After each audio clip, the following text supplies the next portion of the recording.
hey, nice to meet you, kid. Welcome to the organization. Wasn't very extensive, I can tell you that, but a lot more extensive since he's been here. So he's been on quite the journey, quite the ascension of the levels, if you will. But getting to know him a little bit here in the past month or so.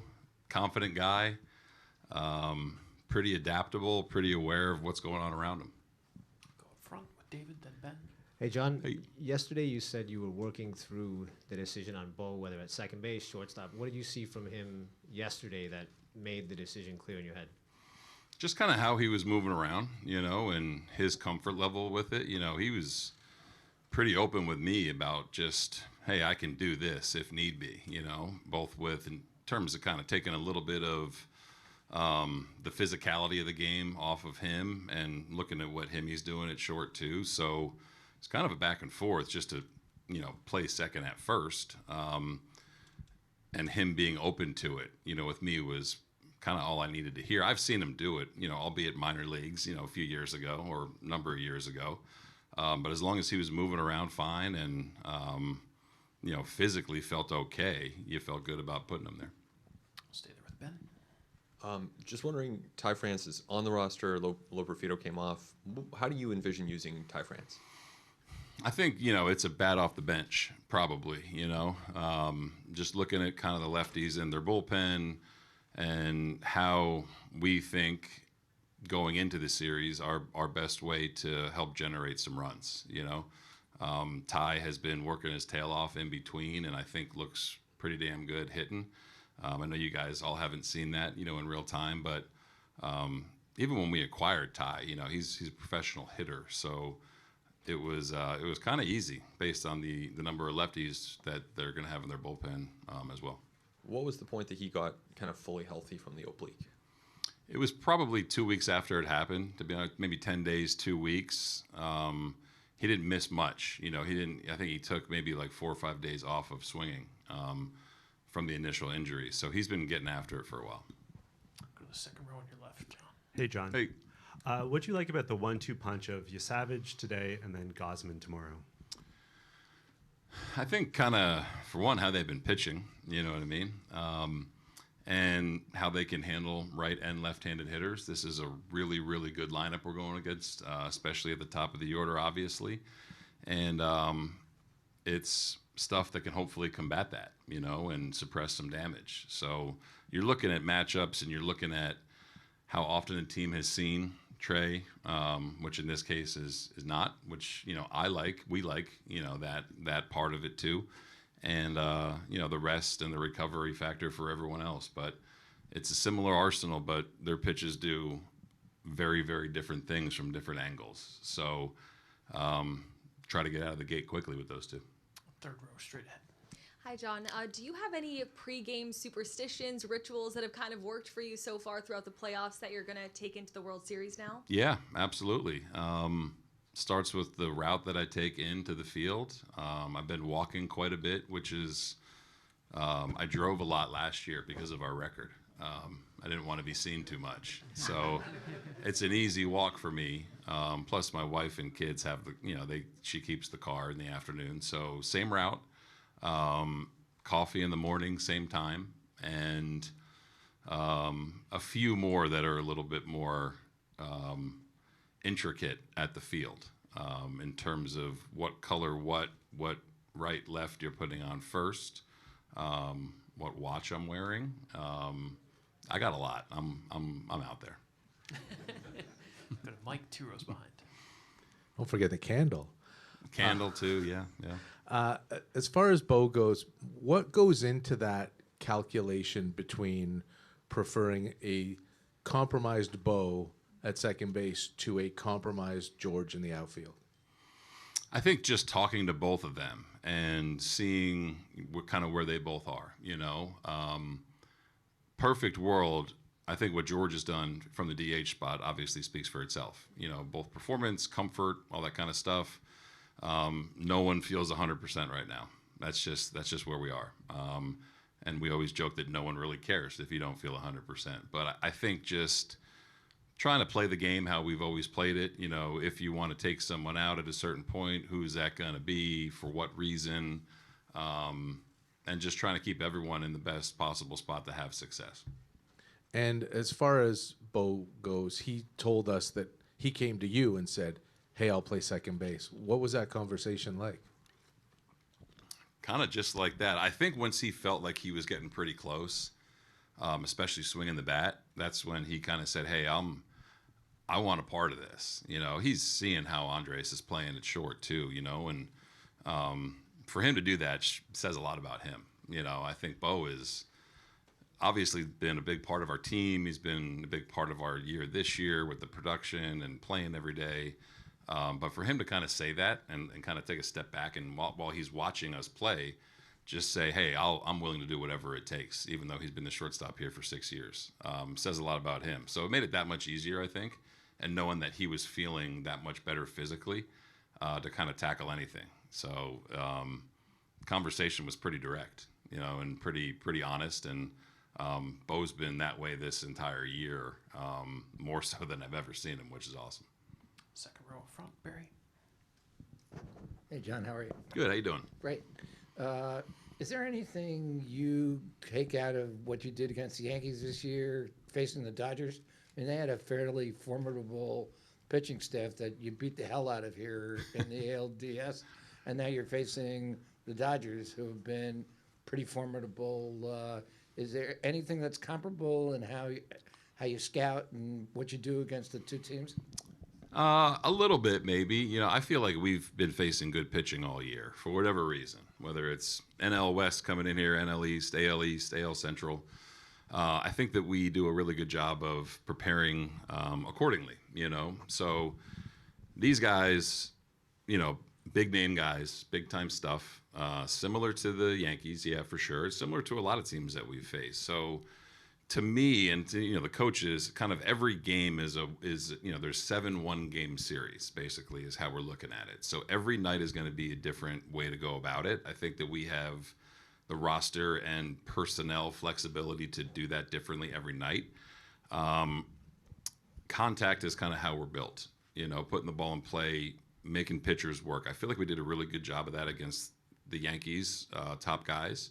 And we're going to have to do it against these guys. You know, I think what you saw against the Yankees was some extra slug, you know, and if that happens, great. But I think that each one of these guys is going to be a different task every single night. I don't have the microphone anymore, but just to follow up on the contact, how does your analytics translate to you guys doing contact when that's such the antithesis of what's going on between analytics and slugging around the rest of baseball? I think we kind of looked at it, you know, when you look at our everyday players, Bo, Vlad, George, Kirky, right? Guys that have been here for a while, they all can hit. You know, they all hit for a relatively high average for the most part. And they all have really good bat-to-ball skills. So I think when you look at that, we kind of leaned into it a little bit. You know, you look, I think we're hitting 296 in the postseason as a team, and I think the rest of the league is around 220, 218, something like that. When we hired Pop and Lou, we kind of said we wanted to be a very diversified offense and know which club to take out of your bag in any situation. So we knew we had guys that made contact. We surrounded those guys with guys that do make contact. You know, the bottom of the order, the glue guys, the Ernies, the Miles, the Izzies, whoever it may be.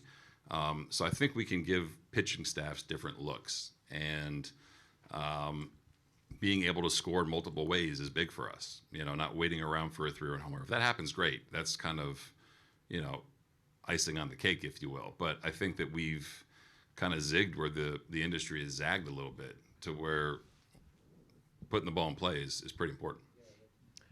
Fourth row on your left, Tyler, then Jason. John, what are some of your standout World Series memories as a kid watching watching this event, and how much do you remember about the 92-93 Blue Jays? Yeah, that one stands out, you know, for a guy growing up in the Northeast in New Jersey, and, you know, Joe Carter against the Phils, you know, that stands out to me for sure.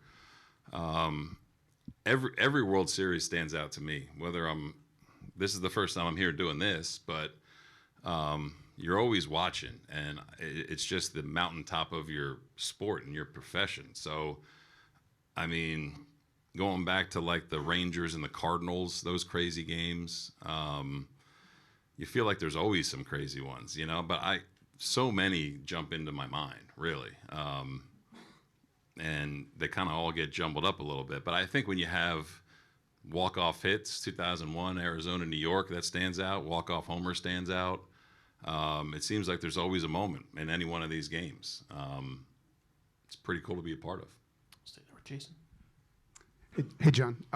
Bo has been out for a month and a half. It seems difficult to then get dropped into a World Series game.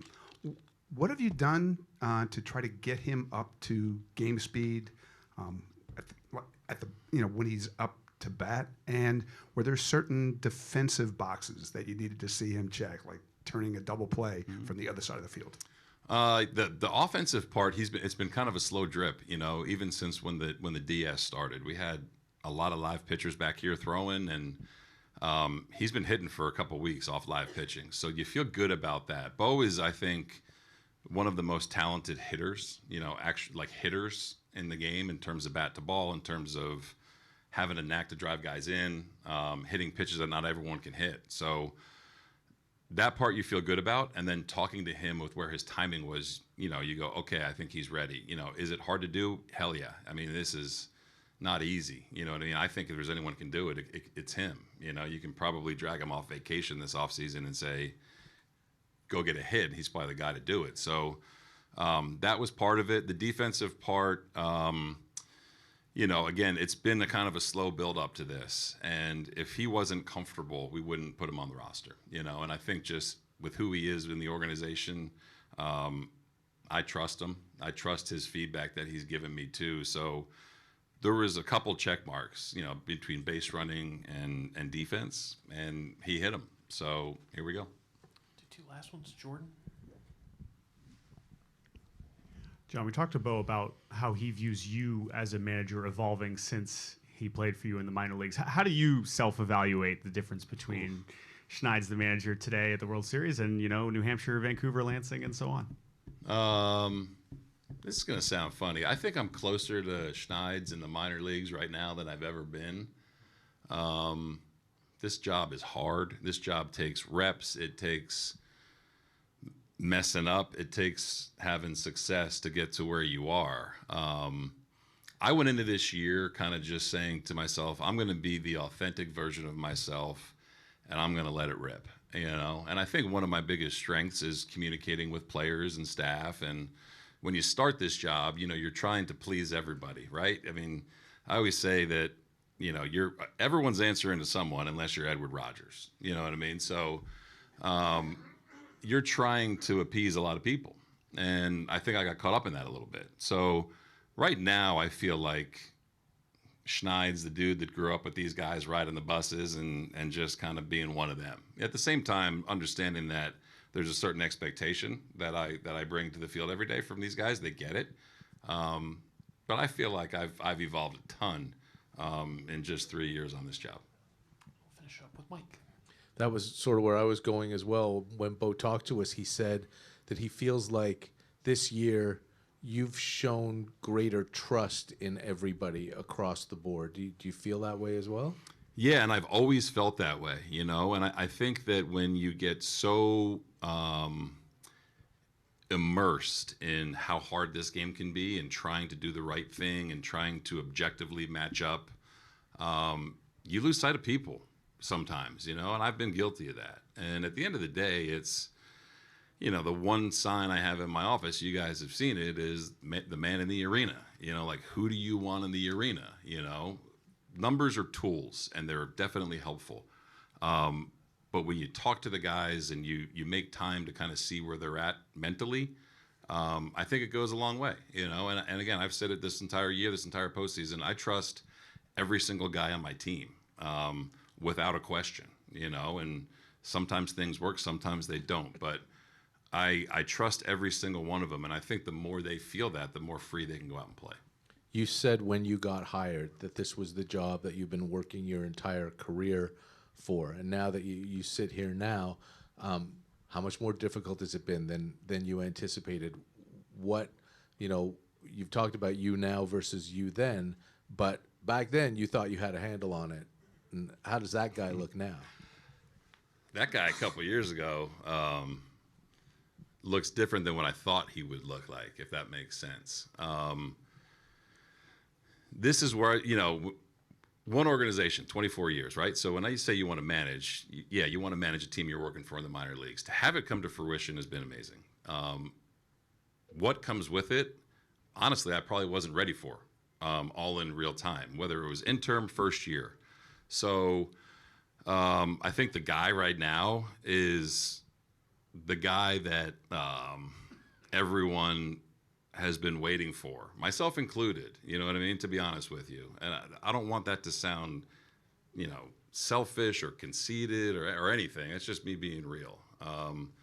So it's been fun. It's been horrible at times. I mean, I got gray beard, gray hair. I'm losing hair, but it's exactly where I want it to be. You know what I mean? And I think you have to just go through it. So happy that people have stuck with me, players, front office, staff, you guys. But just happy that, you get a chance to kind of learn in real time. All right, Schneiders, enjoy tonight. Best of luck. Thank you, guys.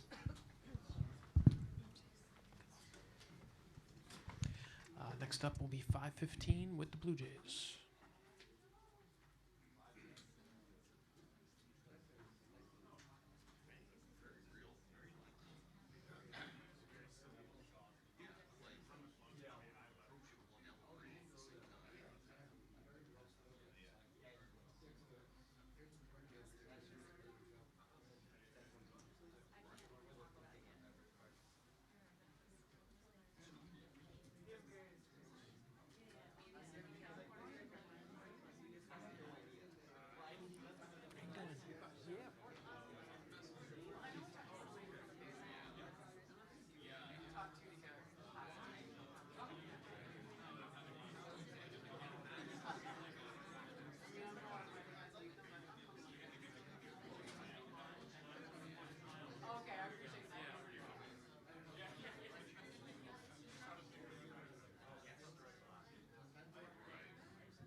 right, we'll get started with Kevin.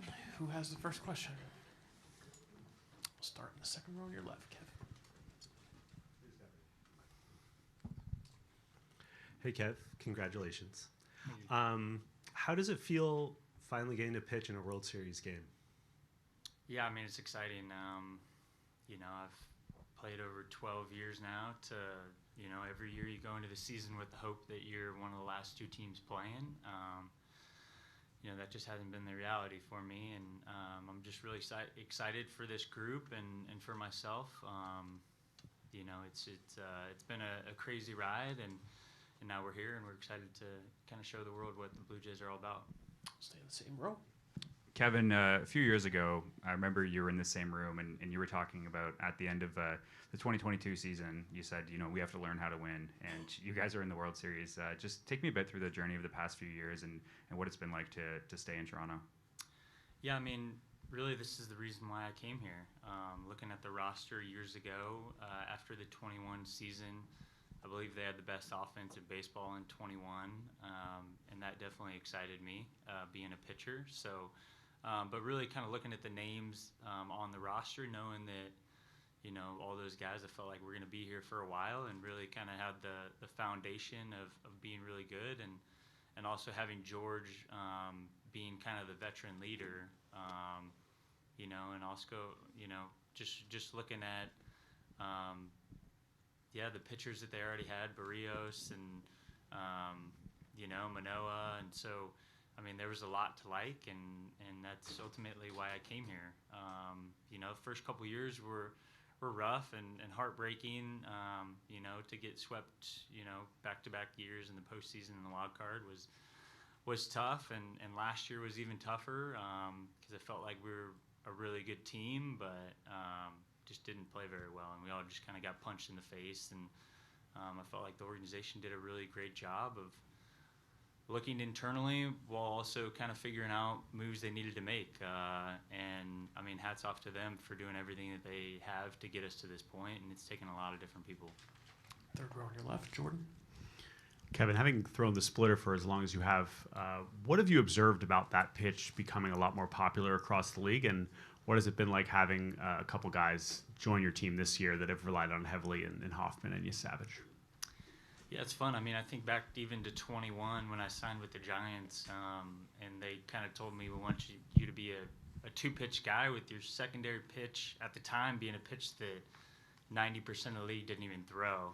And I kind of thought they were crazy, to be honest, and didn't know kind of why they thought it would work. But really, then I was having a great spring, and then COVID happened, and really it was kind of the perfect scenario. It was like, I'm only going to make 10 starts. I feel pretty confident that I'll still be able to get a job, even if this goes south. And I mean, I was 3 starts in, and I was like, I'm never going to pitch any different than this, and had faced a lot of guys that I faced really early in my career, but I was a completely different pitcher now. And so it was really kind of fun for me to see that pitch just grow and get better and better the more I threw it. And now it's a pitch that, a lot of guys throw, and it's a good pitch when it's on. I think it's the best in baseball when it's on. So it's been really fun to see, and we're going to see a lot of them this series for sure. Stay in the same spot with Chelsea.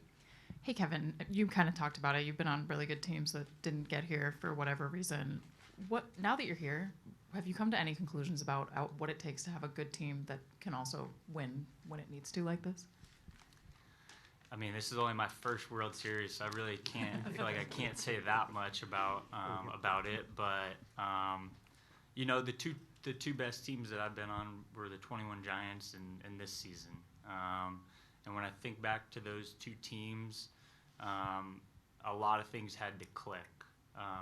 Especially the Giants. Like 21, I think everybody picked us to finish last in the NL West, and we won 108 games. So. It just seemed like every kind of move that Kapler made that year worked, and there was a lot of times where he would make a move in the dugout, and everybody kind of wouldn't agree with it, but it somehow worked. And so, it just kind of got to a point where everybody believed, and that's kind of the same feeling here is the belief in each other that, no matter what the score is, no matter who we're playing, we feel like we have a chance. Last row straight back, Mike. Kev, is there a measure of revenge here for you? You talked about that 21 Giants team. The Dodgers knocked you out in the first round. Is it nice for you to have another shot at them? Yeah, for sure. But I would feel the same way if we were playing anybody. I want to win. It doesn't matter who's over there. I still think about the check swing on Wilmer Flores. I don't think it was a swing, but that's kind of water under the bridge. But and Max was pitching in that game, so it's kind of full circle. Now I've got to know Max on a personal level, on a professional level, and I mean what an unbelievable career he has had. And if you've spent any time around him, like, he has a baseball mind. He doesn't stop. It's nonstop, and there's definitely times I have to kind of distance myself from him at times because he's just go, go, go all the time. But no, I think I would have the same feeling if I was playing anybody. It sounds like that Wilmer is water under the bridge already. But for Bo, having him back, what does this mean after he's been out for 7 weeks? He's missed this whole run. What's it mean to you to have him back?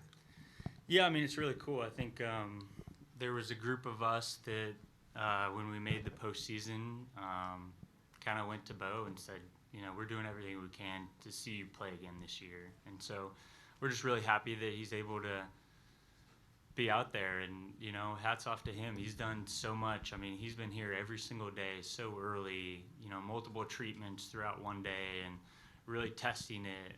Had some bad days, had some great days, and so you really got to give all the credit in the world to him and the training staff for even making this a possibility. I'm really excited for Bo. Obviously, he's been a huge part of this organization for a long time. So if he wasn't out there, I'd be heartbroken for him. So I'm really happy for him and really excited to see him go out and, do what he's done. I mean, when he's healthy, when he's in the batter's box, he's one of the hardest guys in baseball to get out. And I'm just excited to watch him go do his thing. We'll stay in the same spot in the back. Hi, when you signed it with the Jays back in 2021, what kind of idea you had to Jays in Toronto and Canada, and how you think this, what this series mean to Canada? Yeah, I mean, really signing here, I didn't necessarily understand one team for an entire country. Now I've been here for 4 years. I really understand how much they love us, how much they support us, how much they want us to succeed. And if you play well in Toronto, as you've seen, all those guys from the 15, 16 teams coming back, throwing out the first pitch, like, those guys are legends, So I think this city really loves their athletes, and especially if you give them something to be proud of. So, we're ecstatic.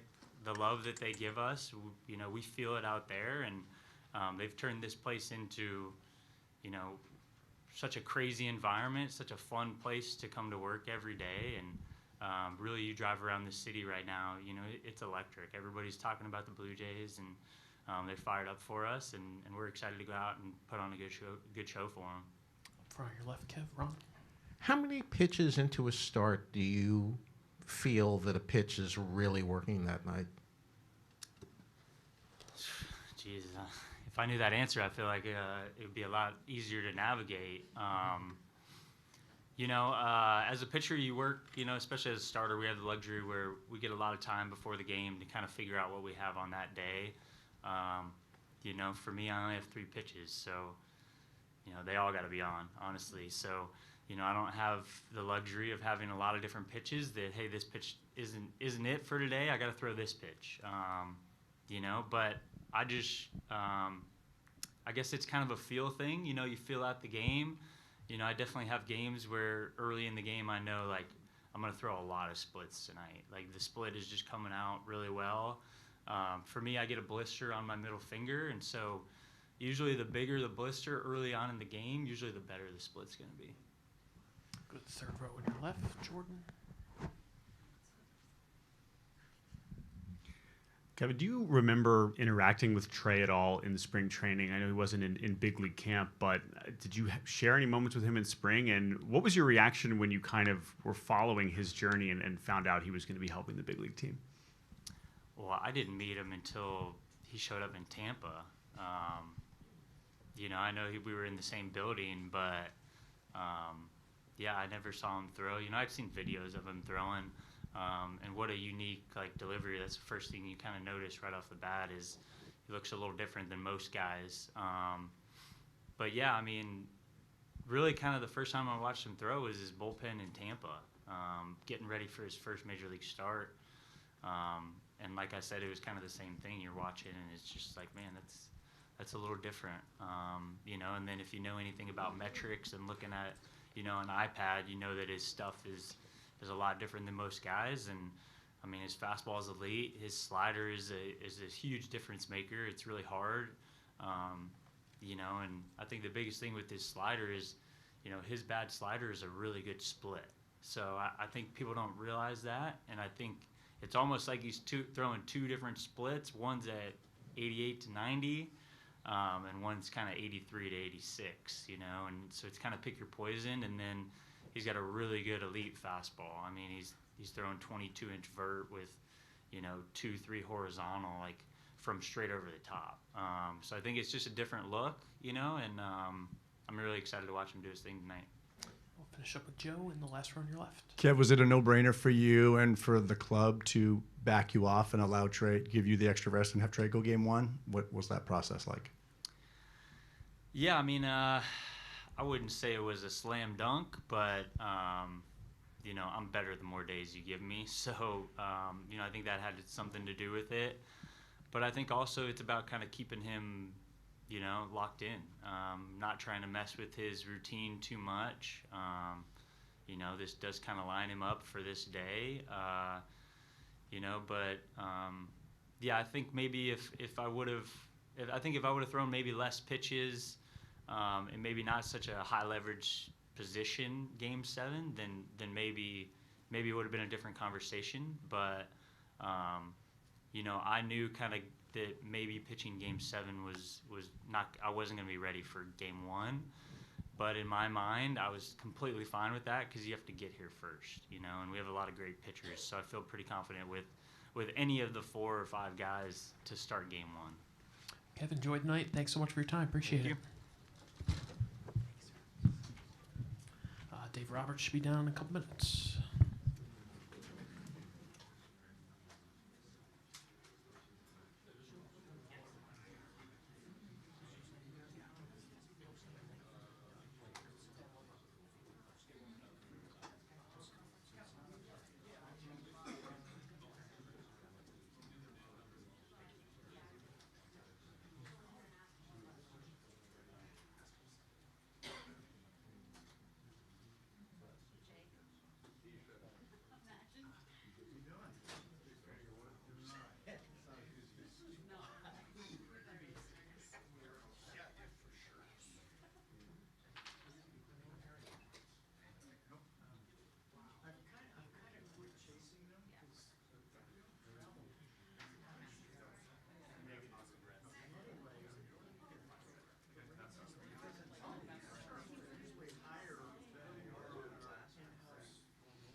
we'll get started with Doc, and we'll start with Kirsten up front.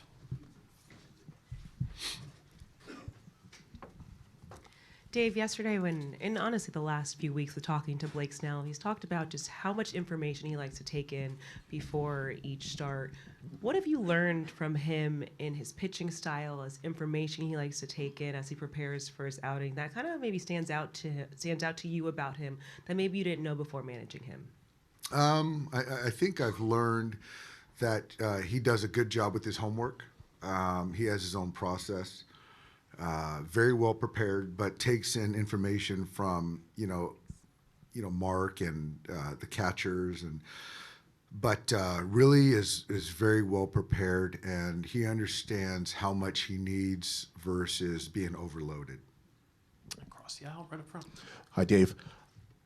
With all the reasons that your team has for wanting to win another World Series, do you think the Alex Vesia situation is another reason this team is going to play for him right now? It's certainly on our hearts, and we miss him, and we'll be thinking about him. And certainly, he's a part of this, and it's just even more motivation. Yes. And right in the next row. Hey, Dave. During the celebration after winning last year's World Series, you said, let's get ready to run this thing back. Now this is that opportunity, that first day where you're trying to run it back. Describe the pressure you feel right now. None whatsoever. I think that, right now, our only focus is winning tonight. And I mean that wholeheartedly. That's the only thing that we care about right now. And so it's a big game. It's going to be a fun crowd. Our guys are prepared, and that's something I said certainly close to a year ago, and we're in a position to do that. But, we got to win 4 games. So right now, let's take care of business, and then we'll see where it all falls out. Fourth row on your left, Doc. Sonia. Dave, just wanted to clarify, Vesia being off the roster, is he out for the World Series at this point?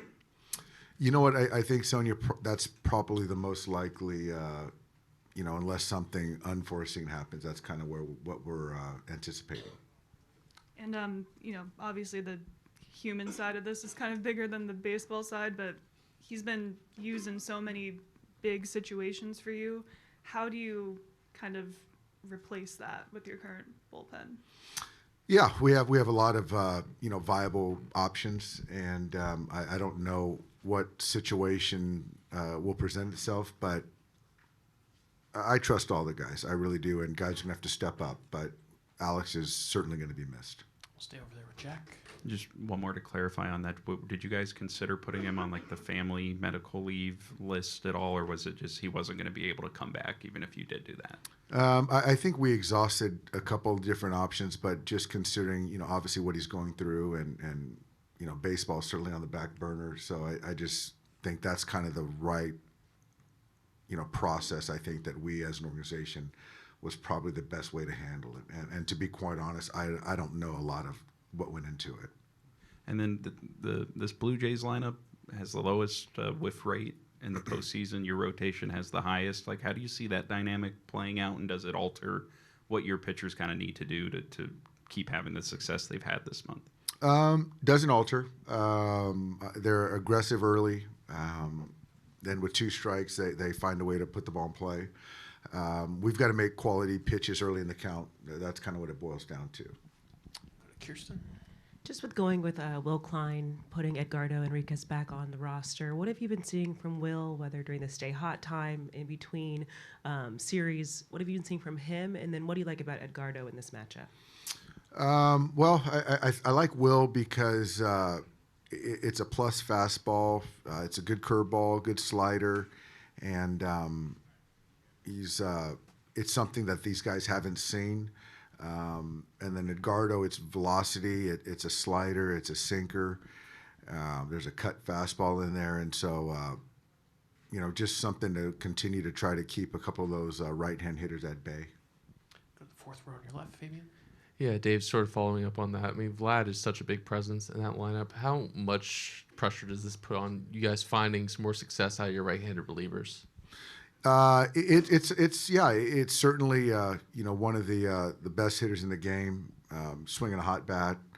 I think what it comes down to is trying to get those guys out in front of him. If Vlad comes up with guys in scoring position, guys on base, then it certainly makes a job for any pitcher tough. So you just got to really lock in on those first couple guys and try to keep guys off base when he comes up to bat. And then just as a baseball observer, when did Trey Savage first pop up on your radar, and how remarkable was it for a guy like that, for that few big league starts to be starting game one of a World Series? Yeah, I think it was against the Yankees. Just seeing the stuff, the split, kind of learning about it. He's got a good way about him, a confidence, and that's the first I heard of him. The two last ones, Jake on your left. No Tanner Scott on the roster. Was that a medical-related decision or performance-related? More medical. The medical has, not allowed for him to have the ramp up, and as he's thrown a couple bullpens, it just wasn't quite there. And so I think that for us, the cost of potential, injury, and betting on the upside of how quick this thing came about, I think it's just ultimately bad timing, unfortunately. All right, Dave, thanks so much. Enjoy the All right. night. Thanks, guys. Appreciate it. Andrew's on his way.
All right, Andrew, thanks for making the time.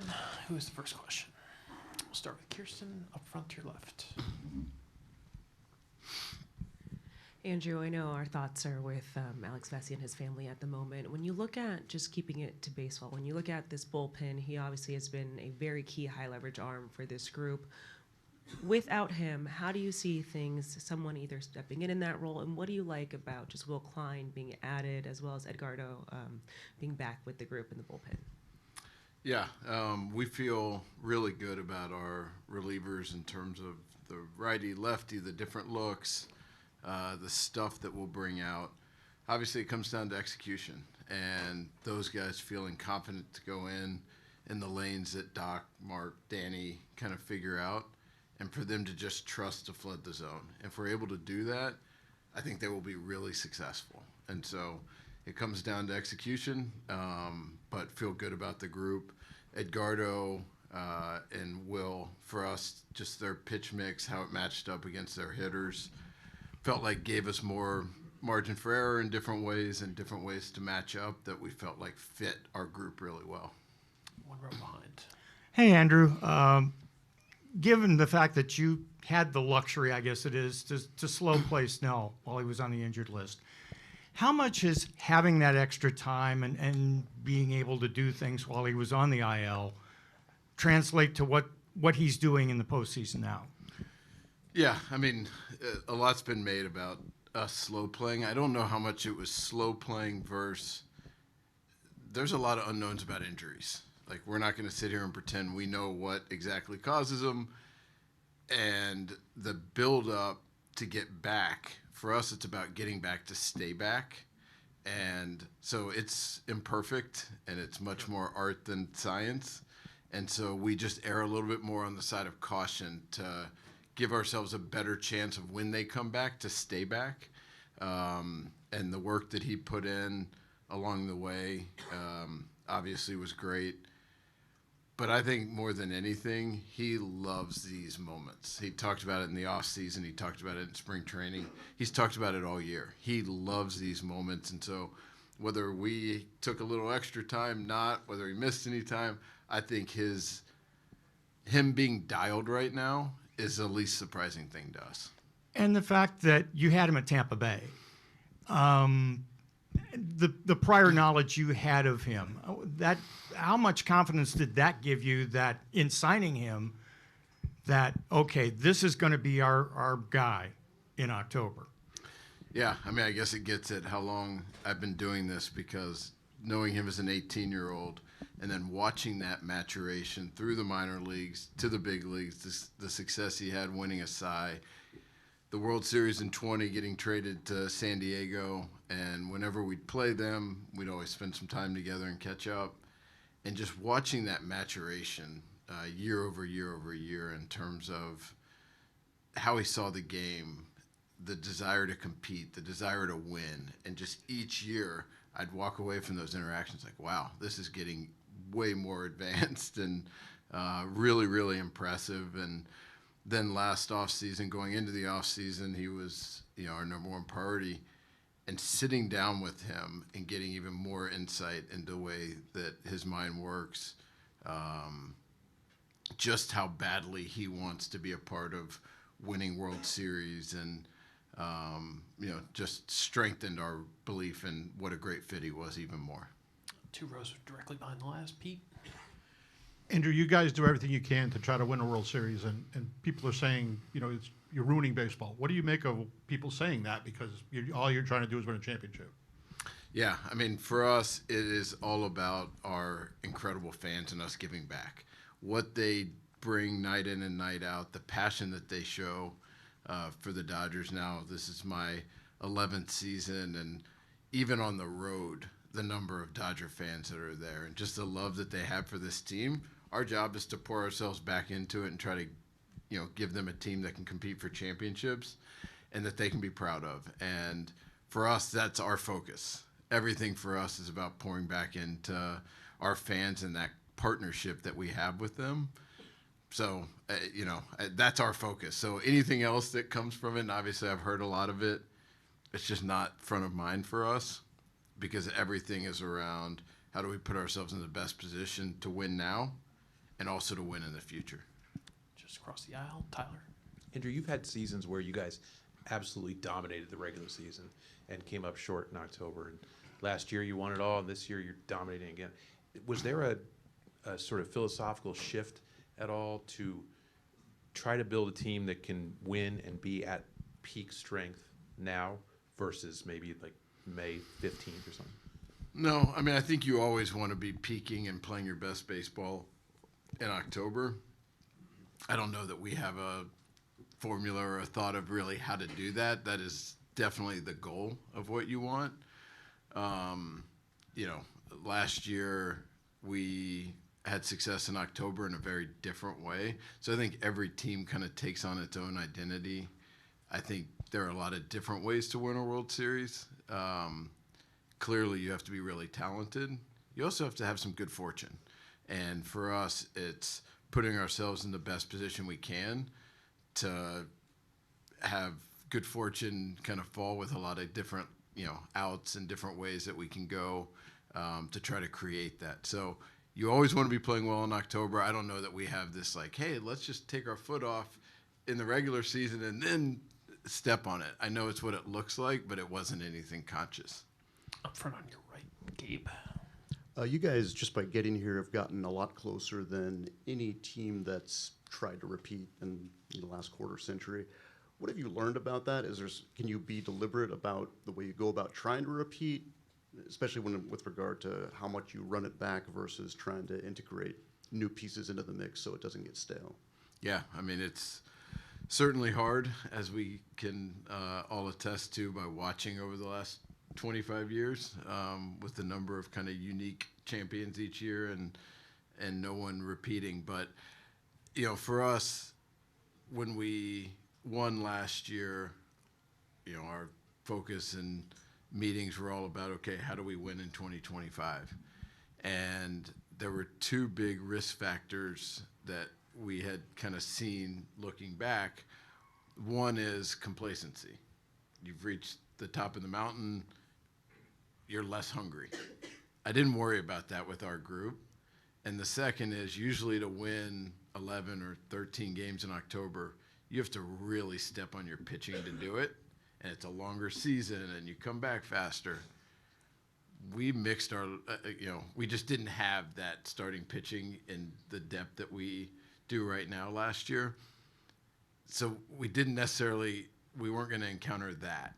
And so for us, it was about how do we add some guys that are really hungry to our group that will be really hungry to do everything they can to win that final game of the season. And again, it ties back to Blake and just how much he wants this as well. Standing in the back left, Andrew Shy. Hey, Andrew. I'm wondering, as you've watched the Blue Jays operate in recent years in different facets of market, baseball ops, player development, things of that nature, is there anything that they do that's stuck out to you that you feel is a part of their success? Yeah, I mean, I think Mark and Ross have done a tremendous job here. And I think, going back for us, one big thing, probably our largest kind of focal point and biggest goal was to try to create a destination spot where our own players didn't want to leave and where players from other teams wanted to come. And I think invariably we find ourselves going up against the Blue Jays a lot in different ways, and they have created that as well. I think, they've done a really good job with their facilities, the way they communicate, how they help get the most out of players. I think they've done a tremendous job. And so for them to be here is not surprising at all to me. Go to Jack over there. One quick one on Alex, not putting him on the family list. Is that just because you didn't anticipate he'd be available to pitch in the series? Yeah, I mean, we just didn't want to have any potential for any kind of pressure. This is so much bigger than baseball. And for us, it was doing whatever small part we could to just 100% be supportive. And then only 5 franchises have won 3 titles in a 6-year period. If you guys win this year, do you think about what it would mean for just the legacy of what you guys have built here? Have you even thought about that at all? Is that... No. I mean, I think one of our overarching goals is to try to, whenever the time comes and we get fired, and is that people look back on this period as the golden age of Dodger baseball, which is a high bar.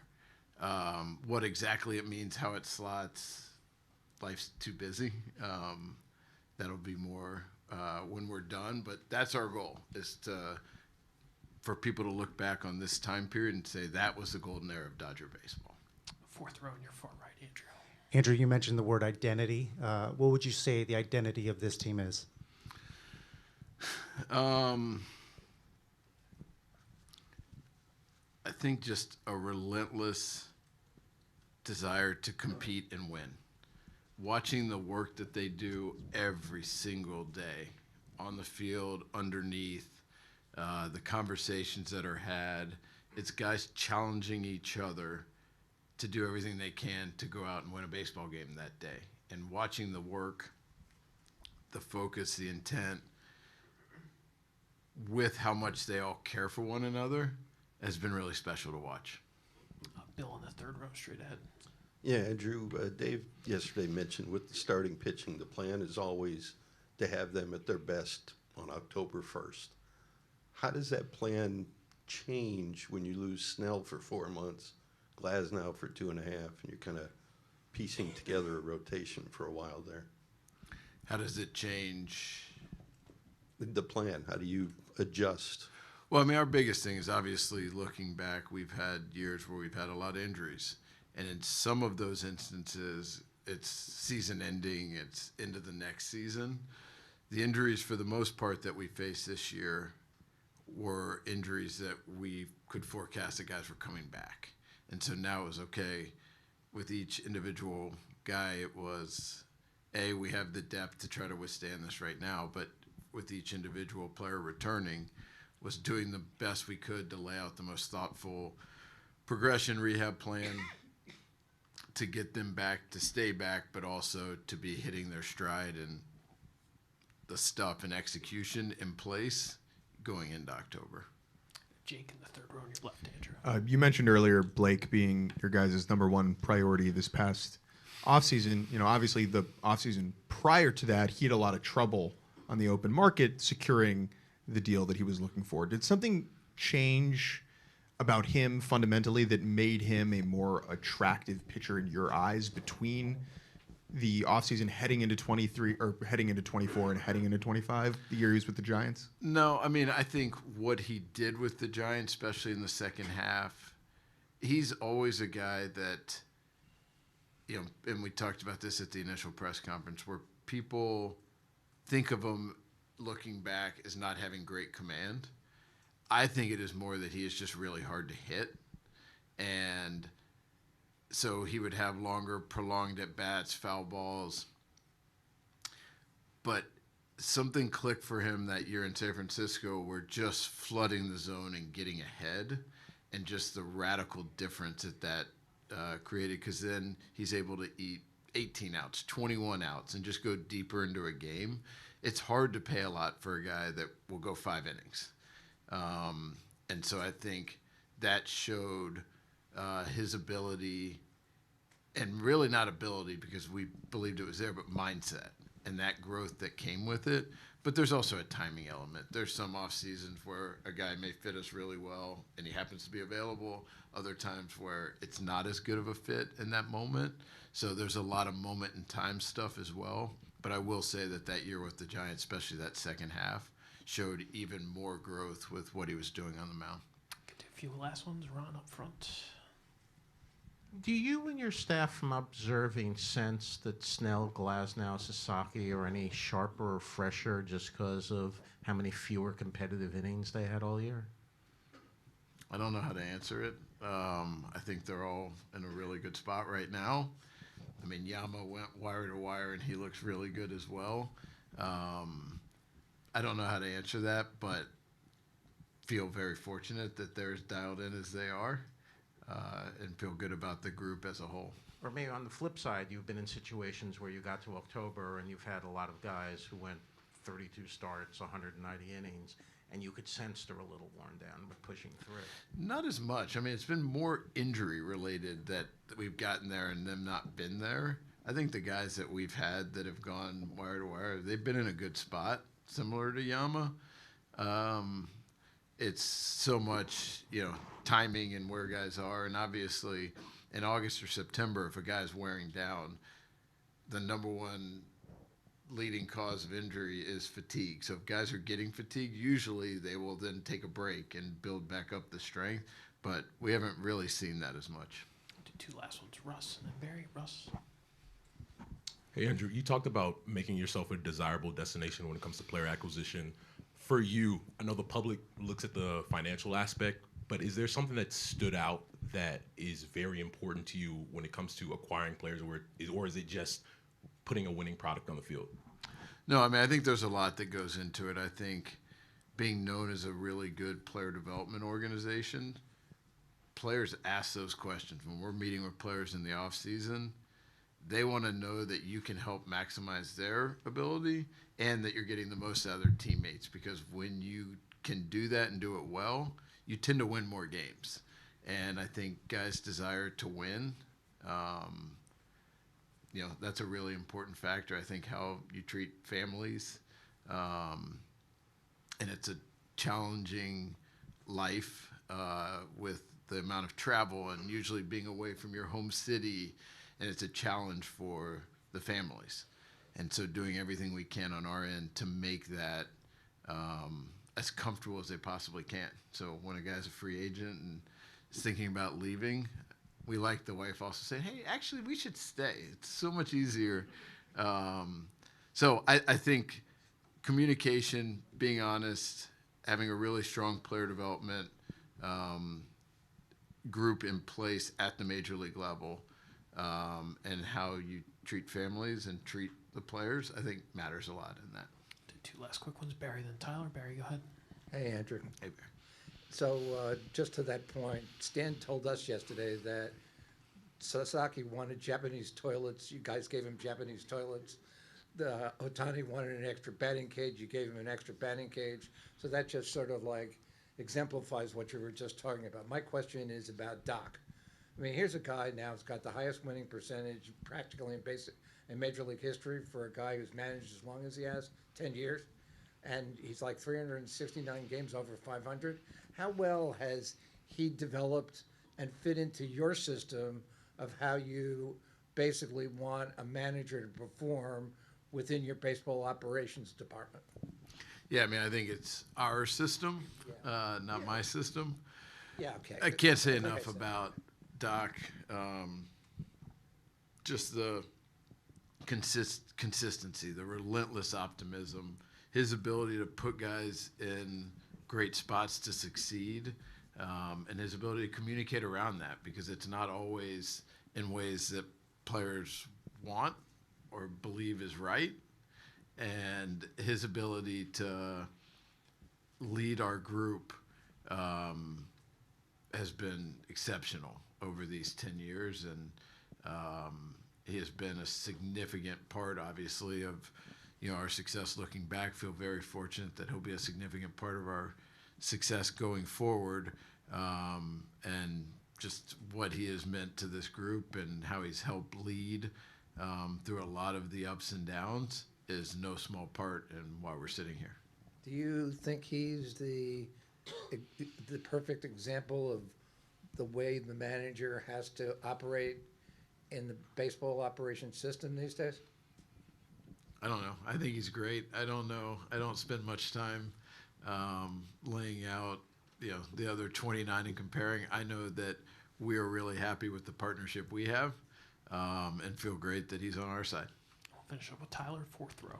Yeah, Andrew, just sort of to play off Ron's question earlier, when you signed Snell and having Glasnow here and Sasaki, did you expect that they would be able to go wire to wire, or did you figure that given their histories and youth that you may need to back them off a little bit to get them strong here? Yeah, I guess we weren't sure, but it wasn't something where we were going to be really surprised. I think the whole point of depth is that injuries happen, and sometimes they happen in clusters. Ideally, they happen where they're more spaced out. And the last thing that we want to do is say, oh, well, we won 81 games this year because we just didn't have depth. We had injuries, and it was bad luck. And so it's trying to be as prepared as we can, not knowing exactly what's going to happen or when, but to have that depth to help backfill and keep our heads above water during periods where it's more clustered. And we went through some periods this year where it was very clustered, the injuries. So I wouldn't say we knew it for certain, but we know it's a possibility, and just trying to be as prepared as we can be. All right, Andrew, congrats on the pennant and good luck in the series. Thank you, guys.